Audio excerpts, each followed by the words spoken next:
मित्रांनो, रात्रीचे 7 वाजलेले आहेत आणि आम्ही आता चाललोय खेकडे पकडायला.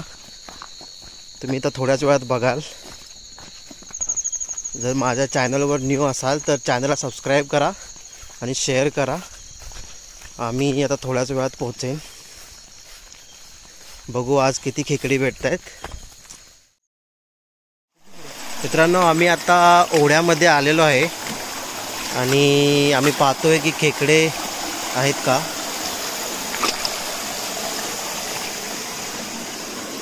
हा पहा ओढा. हा पहा आम्हाला गावलेला आहे पहिला खेकडा. छोटासा आहे पण सुरुवात आहे. पाहूया अजून किती खेकडे भेटत आहेत आज. आणि हे बघ काय आलेलं आहे.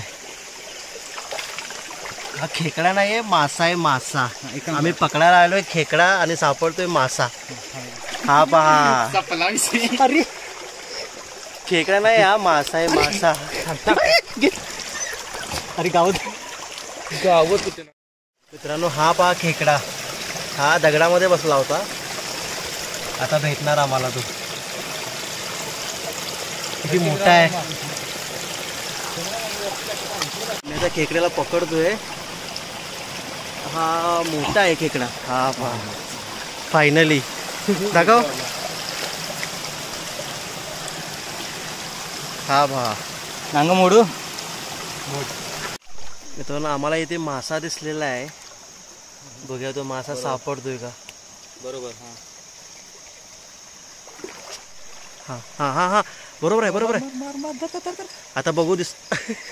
अरे गेला, इकडे आला, इकडे आला. कुठे जातो नसतो बघा. हा मासा. हा आता पाणी झाले बघ. हा हा हा हा हा हा मोडू काय राहू दे.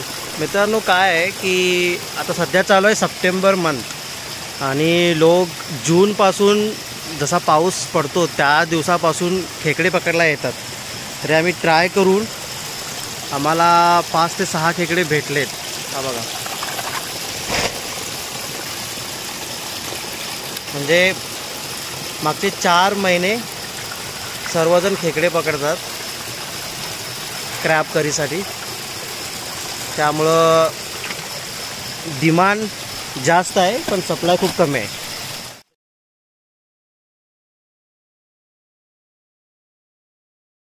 सो मित्रांनो, आम्ही आता पोचलेलो आहोत आणि आम्ही आता घरी जात आहोत.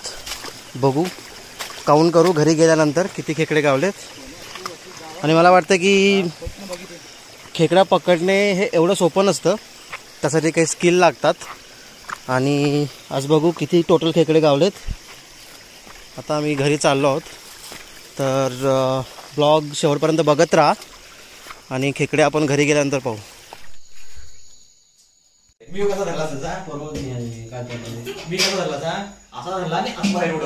मित्रांनो, इथे करीसाठी प्रिपरेशन चालू आहे.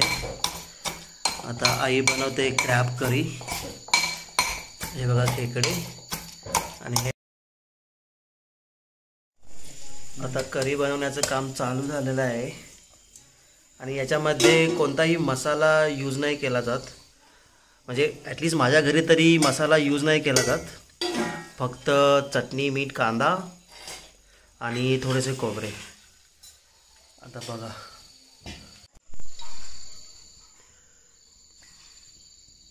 आपण बऱ्याच वेळा बोलतो की चुलीवरचे जेवण हे खूप छान असते. आणि मी आज तुम्हाला चुलीवरचे जेवण या व्हिडिओद्वारे दाखवत आहे. हे बघा, याला बोलतात फोडणी. आणि आता क्रॅब करी तयार होईल पुढच्या 5-6 मिनटामध्ये. आता थोडंसं मीठ आणि चटणी.